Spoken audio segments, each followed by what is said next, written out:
আসসালামু আলাইকুম। আশা করি সবাই অনেক ভালো আছেন। দেশ ও দেশের বাহির থেকে যারা নিয়মিত আমার ভিডিওগুলো দেখেন, তামিম কনস্ট্রাকশন ইউটিউব চ্যানেল ও ফেসবুক পেজের পক্ষ থেকে সবাইকে আন্তরিক শুভেচ্ছা ও অভিনন্দন।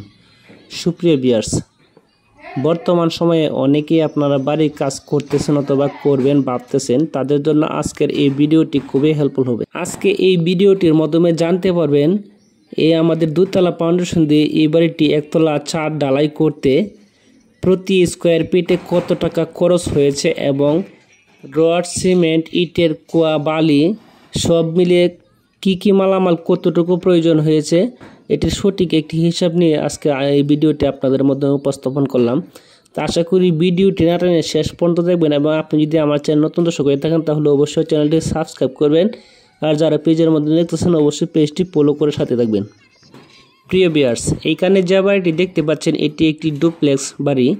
এটির আমরা প্রথম তলায় মাত্র ছাদের কাজ শুরু করেছি। দেখতে পাচ্ছেন ইতিমধ্যে বিম বাঁধা কমপ্লিট হয়ে গেছে। এখন বিমের কাজ কমপ্লিট যেহেতু আমরা ছাদের রড বাইন্ডিং করব। তো এখানে সর্বপ্রথম আমি একটা বিষয় আপনাদের মাধ্যমে ক্লিয়ার করতে চাই। এখানে বিমের ক্ষেত্রে অনেকেই একটা ভুল করে থাকেন। তা আপনারা দেখতে পাচ্ছেন আমাদের এখানে যে বিমগুলো হয়েছে সবগুলোই হলো ঝুলন্ত বিম। তো এখানে আপনারা অনেকেই দুতলা বাড়ি করতে গেলে আপনারা কনচেল বিম সাজেস্ট করেন। আসলে কনচেল বলতে কোনো বিম হয় না। তো এখানে সাধারণত একটা হিসাব আপনারা যেটা করতে পারেন, বিশেষ করে অনেকেই আপনারা আছেন ড্রয়িং ডিজাইন ছাড়া আপনারা বাড়ির কাজ শুরু করে দিয়েছেন, মিস্ত্রি পরামর্শে কাজ করতেছেন। সেই ক্ষেত্রে কিন্তু বেশিরভাগ ভুলটা হয়ে থাকে। যেহেতু মিস্ত্রি পরামর্শে আপনার কোনো কিছুই করা ঠিক না, কারণ একজন দক্ষ মিস্ত্রি আপনার কাজ করতে পারবে কিন্তু কোথায় কতটুকু লোডের প্রয়োজন সেটা কিন্তু নির্ণয় করতে পারবে না। সেজন্য সর্বপ্রথম একজন ইঞ্জিনিয়ার পরামর্শ অনুযায়ী আপনার বাড়ির প্ল্যানটা করে তারপর একজন দক্ষ মিস্ত্রি দিয়ে আপনি বাড়ির কাজটি করবেন, তাহলে সবচেয়ে সুন্দর এবং সাশ্রয় হবে। তো এখানে বিমের ক্ষেত্রে সঠিক একটা হিসাব আপনারা বের করে নিতে পারেন। যদি আপনার বিল্ডিংয়ের কলামের দূরত্ব 12 ফিট অথবা 13 ফিট হয়ে থাকে, সেই ক্ষেত্রে আপনি 12 ইঞ্চি বিম সাজেস্ট করতে পারেন। আর যদি বেশি দূরত্ব হয় সেক্ষেত্রে আপনার প্রত্যেকটা গ্যাপের দূরত্ব অনুযায়ী বিমের হাইট হবে। তো এখানে আমাদের এই ছাদটি কিন্তু আপনার 12/13, যেহেতু কলমের দূরত্ব আমরা এটি 12 ইঞ্চি বিম সাজেস্ট করেছি এখানে। আশা করি বিষয়টুকু বুঝতে পেরেছেন। যাদের বুঝতে সমস্যা অবশ্যই কমেন্টস করবেন। তো যাই হোক, এখন মূল কথায় আসা যাক। আমাদের এখানে এই 2000 স্কোয়ার ফিট ছাদটির মাধ্যমে রড, সিমেন্ট, ইটের কুয়া এবং বালির সহ কী মালামাল প্রয়োজন হয়েছে সেটির বিস্তারিত এখন আপনাদের মাধ্যমে তুলে দেব।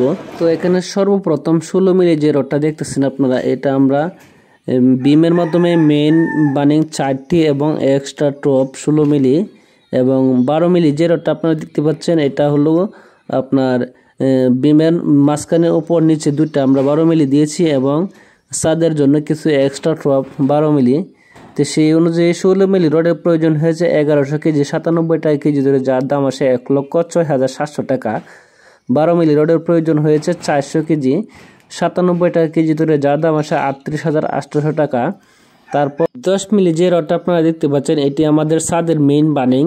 তো এখানে 10 মিলি রডের প্রয়োজন হয়েছে 2400 কেজি, 97 টাকা কেজি ধরে, যার দাম আসে 2,32,800 টাকা। রিং এর জন্য 8 মিলি রডের প্রয়োজন হয়েছে 400 কেজি, 97 টাকা কেজি ধরে, যার দাম আসে 38,800 টাকা। 25 নং তারের প্রয়োজন হয়েছে 30 কেজি, 230 টাকা দর অনুযায়ী, যার দাম আসে 6,900 টাকা। তাদের জন্য মোটা পলির প্রয়োজন 15 কেজি, 250 টাকা কেজি দর অনুযায়ী, যার দাম আসে 3,750 টাকা। সিমেন্টের প্রয়োজন 190 ব্যাগ, 550 টাকা দর অনুযায়ী, যার দাম আসে 1,04,500 টাকা। মোটা বালুর প্রয়োজন 500 সেফটি, 60 টাকা ফুট অনুযায়ী, যার দাম আসে 30,000 টাকা।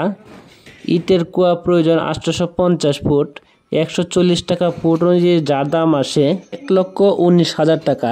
তো এখানে সব মিলিয়ে সর্বমোট মালামাল বাবদ খরচ আসবে 6,80,450 টাকা। এবং এই ছাদটি আপনার শাটারিং থেকে শুরু করে রড বানিং এবং ঢালাই পর্যন্ত মিস্ত্রি মজুরি আসবে 2,20,000 টাকা। মিস্ত্রি মজুরি সহ এই ছাদটি টোটাল খরচ আসবে আপনার 9,450 টাকা। তো এখানে যদি আমরা 2000 স্কোয়ার ফিট ভাগ দিই তাহলে এখানে প্রতি স্কোয়ার ফিট ছাদের খরচ আসবে 450 টাকা 22 পয়সা, অথবা লোকেশন এবং দামের পার্থক্য অনুযায়ী আরও 10-15 টাকা এদিক সেদিক হতে পারে। তাহলে আশা করি বিষয়টুকু বুঝতে পেরেছেন। আজকের মতো এই পর্যন্ত। ভিডিওটি ভালো লাগলে লাইক এবং শেয়ার করবেন। চ্যানেল নতুন দর্শক হলে অবশ্যই সাবস্ক্রাইব করবেন, আর যারা পেজের মধ্যে পেজটি ফলো করবেন। সকলে ভালো থাকবেন, সুস্থ থাকবেন। আল্লাহ হাফেজ।